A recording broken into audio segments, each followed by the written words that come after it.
Environmental toxins are linked to heart attacks and strokes. So what does it really mean to be toxic? Are we just kind of immune to the idea of hearing the word toxicity and environmental pollution?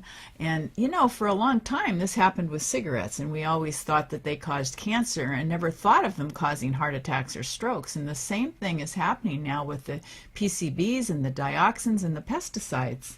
It shouldn't be really any surprise, because all these things do what? They cause inflammation.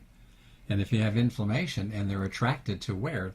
The places where the fat is in the body, which would include a plaque, it shouldn't be a surprise that if they're there, it's going to increase the amount of inflammation there and put you at risk for a heart attack or a stroke. So maybe a good way to explain this is like, so the inside of your artery is inflamed, okay?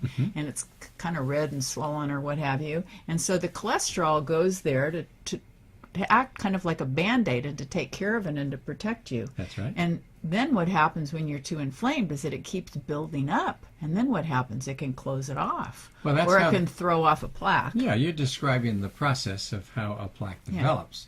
Yeah. And what we're looking at here with this article is that certain chemicals that are in the environment actually get into those plaques and make things worse. And the data suggests that there is an association with people who have higher levels of these in their bloodstream than people who don't. So when we start looking at what causes people to have heart attacks and strokes, what causes arteriosclerosis, we talk glibly about inflammation, and that's true. We don't think so much about environmental toxins, but get it straight. Environmental toxins are very inflammatory chemicals that are in our bodies and stored in our fat. And once they're there and they're causing their damage, it doesn't surprise me to see the myriad of things that it can do. And the fact that it causes a heart attack or a stroke shouldn't be much of a surprise, but it should be something that stimulates us to want to do something about cleaning up the environment and stop polluting it and stop letting companies make things that we know can cause real problems. It's more about economics than it is our health. And we tend to think that we're indestructible, particularly when we're young. But when you think about them being fat soluble and being stored in our fat, that means that they accumulate and can stay with us for a long time. Well, they go directly to the place where the problem is, too. And think about women's breasts. What are those made out of? Mostly fat. Well, our bodies have a lot of fat. And now that we're kind of like a fat country, we've got more to worry about when it comes to environmental toxins, because once they get in, they get delivered in the fat.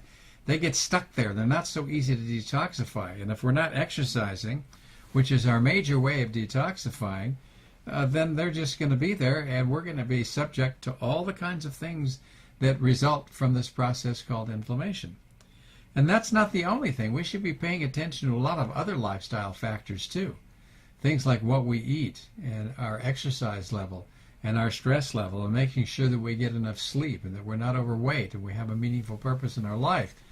These are the things that are really important. If we add to that eliminating the toxins so that they're not in the environment, which will be it may be beyond the place where we could repair it. Now, I don't know. Well, one of the things you said is what we eat. I mean, there are pesticides in the food that we eat if we don't eat organic food, but the worst culprits are fat and dairy, because, as we said, it's stored in the fat. I mean, meat and dairy. So, that's right. That's what I you meant to say. Yeah, 80% of your pesticide load comes from meat and dairy. So if you eat organic, which is what Vicky's saying, that would be a tremendous advantage, because then you'd be getting a lot less in the way of toxins.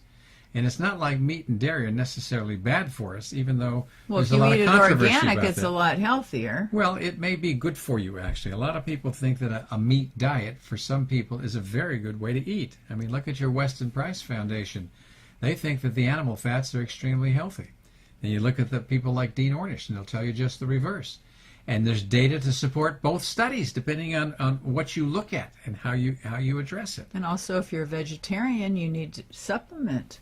With some zinc and B12. Exactly. So those are all things to keep in mind. So are we surprised that there's an association with environmental toxins and heart attacks and strokes? A little. We shouldn't be too surprised. We know that inflammation is the common final denominator that leads to all the chronic diseases that we have, and depending on what your genetic makeup is, what your lifestyle is like, what you're exposed to in the environment, will determine exactly how a chronic disease will manifest in you. And also you might ask, how can I get rid of some of these toxins that are in me? And one Exactly. way is to perspire. So exercise. That's your best way to detox. And then after you've perspired, you need to get that off of you, Exactly. because some of it will be reabsorbed. So that's why it's a good idea to take a shower soon after you've exercised. Yeah, just a tepid shower that will wash the stuff that goes down the drain instead of back in your body. And so these simple little things that we can pay more attention to can make a big difference in what our health is like. And maybe, just maybe, we can start looking at lifestyle as our primary approach to healthcare to stay well, and to look at environmental pollution as a big foe that needs to be dealt with every day and on an ongoing basis.